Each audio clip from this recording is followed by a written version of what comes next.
Hey guys, welcome to Leslie the for Dummies. I promise this to be my most professional review yet. The Grimburg Gavle Carry. Dum da dum dum. Never mind, guys. That is ammunition, a projectile for my rocket launcher. Any case, many of you know, I ordered a Grimburg Gavle Carry February of this year. I received it about a week ago. Would have been sooner had the postman not got lost. I did confront the postman about said misplacement, and he used the excuse that his machine was broken. He couldn't deliver that day. So I got it on Monday of this week. Oh, and that is a Grimburg Gavle Carry. What you didn't see and how this video is different than all my others. Normally I open it, I fondle it, and then I shoot it, and I don't know, I just kind of tell you about it. But in this case, I have actually shot this over the course of one day anyways. I put through 8 gram CO2 so far through this. So I have a little bit of trigger time. What came in this box is obviously you get your launcher, a couple of these titties right here. These are for your CO2. They go on the end. You get a pack of 25 Joule V3s, 10 8 gram CO2s. This amber grease. This amber grease contains PTFE, which is a Teflon-based lubricant. It sticks to everything. It essentially impregnates your O-rings and keeps things lubricated. First impressions, that now that I've waited for this launcher over the course of a few months, well, let's have a close look at it. Okay, SLS printed. SLS printed. So this upper half receiver here is a printed piece. The lower frame is printed. The trigger is printed. This back black piece here is available in multiple different colors. I chose black. It is aluminum. All these parts are machined in-house. Now, previous to this, the gavel, the full-size gavel was, some of it was farmed out, made in the United States, of course, but just down the street a little. And the difference here is Grimburg has taken all of their manufacturing in-house. The barrel that's included, at least in mine, is 3 7/8 inch in length. It is an A5 threaded barrel. So that means you can use any A5 threaded barrel. Now, I believe they're advertising now it's coming with a 3.3 inch barrel. That is 3 7/8 right there. This is my first launcher from Grimburg.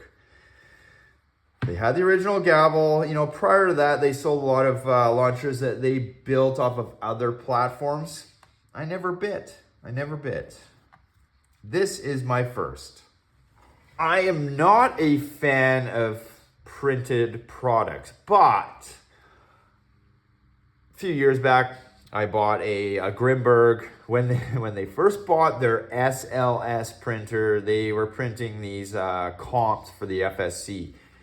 That was the very first time I was super impressed with, holy crap, what can these 3D printers do? And I think they can print in metal now. They have printers that can print in metal now, which is completely amazing. The quality of this launcher, the details, I don't know if you'll be able to pick it up. There's some like striations here. You know, they've added little kind of grip areas. Your Picatinny rail, all this stuff is printed. It's crazy and it's so smooth. There's not much else to say about this. When it shows up and you open your carton, man, it's awesome looking. So, talked about the barrel, talked about kind of the construction here. it has Glock sights. Now, I'm not a firearms guy. Most of my sights, you know, and my other launchers, either I have flip-ups from, you know, like I bought on Amazon, or the manufacturer like used whiteout and put a couple of dots. I mean, these things, these Glock sights are freaking amazing. If you've watched any of Kurt's videos there at Grimburg, and he shoots a pole, and there's a couple of scenes where you can hear him hitting a pole, and there's somewhere shows him hitting a pole, but you know, it's pretty tough to see a projectile coming out of this, and I don't know, I kind of laughed at it, but this, gosh darn it, you could hit a pole with this thing, even throughout the, you know, as you know, CO2s have this kind of downward trend. You saw in my short, yeah, I pulled one a little bit, but the follow-up shots were like through the same hole, same hole, same hole, same hole. So I don't know if it's the sights, it's the launcher, combination of both, probably.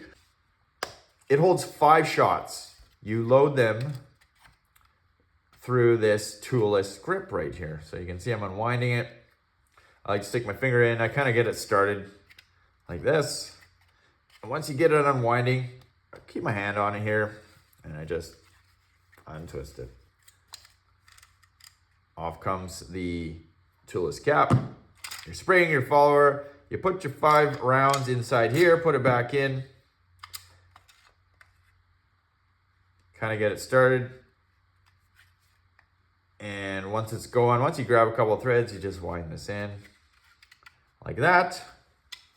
This is included. You put a drop on the end of your CO2 after you've loaded your 5 projectiles, of course. You put this guy in here like this. You get it started. And this is where your cap comes in. Put your cap on the end. And when you're ready to shoot, you literally crack this CO2. You'll hear it hiss, pop. Kind of is your bolt, your sear locking. And away you go. This has, geez, let's see, already I just remembered 2 things. This has magnetic detent. So this launcher only operates using a projectile that is magnetic. For instance, this is a Joule V3. See that? This launcher has a neodymium magnet somewhere located here. I haven't opened this yet. And you can see like that. That is what's holding your ball in, as opposed to the traditional kind of plastic or printed, in this case, detent. These wear out. They break, they shoot out your barrel, all kinds of stuff. Guess what magnets don't do? None of that stuff. The last thing that I totally biffed on not talking about was the optics cutout here. This is an RMCS cutout. RMCS is a narrower pattern. So an RMR, I think, will fit on this, but it would look like very chonky. You know, kind of your red dot would hang off the sides, whereas an RMCS tucks into this very neat cutout here. All right, the elephant in the room that everybody talks about, no matter whose video you watch on this Grimburg Gavle carry, is the archaic method of loading the 5 shots and activating the CO2. Well, for all you young bucks out there, there was once a time when there was only threaded CO2s. There is something about this threaded CO2 that many of you may overlooked. Yeah, it's been used forever. There are very little moving parts. I think 0, actually. There's an O-ring. You must twist it to engage. It's no different than, say, an FSC magazine. The time to engage this is no longer than a push to puncture. I think what people are getting at is that you need 2 hands to do this. to do the twist puncture. Now, again, proper holster. A threat emerges. You can literally twist this without, I don't know, making this kind of gesture, right? It's up to you to decide which one works for you. And in the short period of time I've had this launcher, it's fired the 8 grams fine. I don't get 12 grams. They're a little more harder to come by around here, which is strange. And the other one is a 16 gram CO2s, which this will accept. Grimburg has recently removed the 16 gram CO2s from their website because they feel like these are what's causing problems. And that's what we are going to do next. We're gonna load this guy. Right here, right now. So first things first, I got 5 joules laying around here. And listen now. You'll hear the snap. That's the magnet down inside here. Boop. Perfect. 2, 3, 4, 5. Take your spring and your follower. I found the easiest way to do this. Stick it in the holster. You kind of just grab a couple of springs here. You pull it down into a, kind of a point like this. Take your toolless cap here. And once you bunch the spring up a couple of times there, it's really easy just to get it going like that. So we got 5. And then we're gonna take a 16 gram. And what do we know about CO2? You should lube your CO2 every single time, no exceptions in my opinion. You insert it into the grip. Comme ça. There were 2 rubber caps included in my... there it is. It's already on the 8 gram. There's this fatter one, which I believe is for the 16 gram, which they may not include anymore because, remember, not supposed to use 16 gram. Put it on like that. And you're ready to go. That would be my personal largest complaint here. They recommend 8 or 12 gram now. The 8, well, geez, here. I should have showed you guys. Makes this launcher very compact. But even with my Kung Fu grip here, I found that 8 gram is difficult to grab onto. It's sweaty, whatever it is. It's just too small, in my opinion. Now, Kurt reached out in a comment today, actually, and said you could do away with this toolless cap in the Gavle, the original Gavle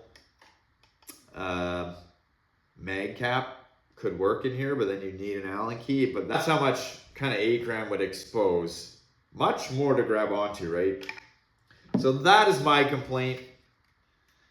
But here we go. We're doing 16 gram. This launcher on these 8 grams averaged, the hot shot was 32, 33 joules. So can we break it? Can we break it? I guess that's what I'm here to do today. And if I break it, I buy it. Well, I already bought it. I paid for this with my own money, by the way. So let's try it.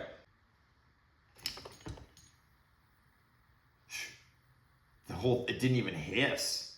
See, that is the difference. I have not used 16 gram yet, but having a good grip on this, having, a little bit more meat to get my meat hooks onto, made a world of difference. Well, let's not let this sit too long because we're not supposed to do that either. But we were loaded with 5 Grimburg Gavle V3s. I have the 16 gram in here. My top shots were 304, 306 with these exact rounds that I fished out of that trap over there. And here we go. Now remember, this is do as I say, not as I do. 16 gram is not recommended anymore, but here we go. Sean always trying to make stuff break.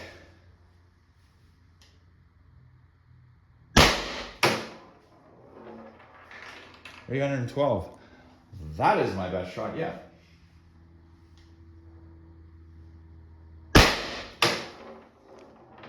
$296.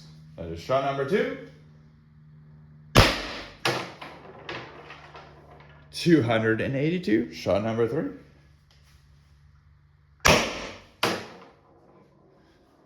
272. Shot number 4.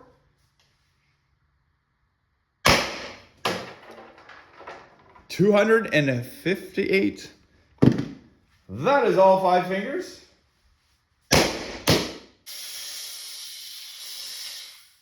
That's a lot of wasted CO2. Hey, there's a bonus.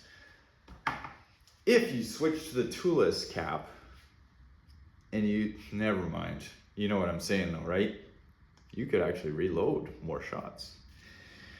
Well, there you guys go. In a nutshell, Grimburg Gavle carrier. I think it is great. Do you?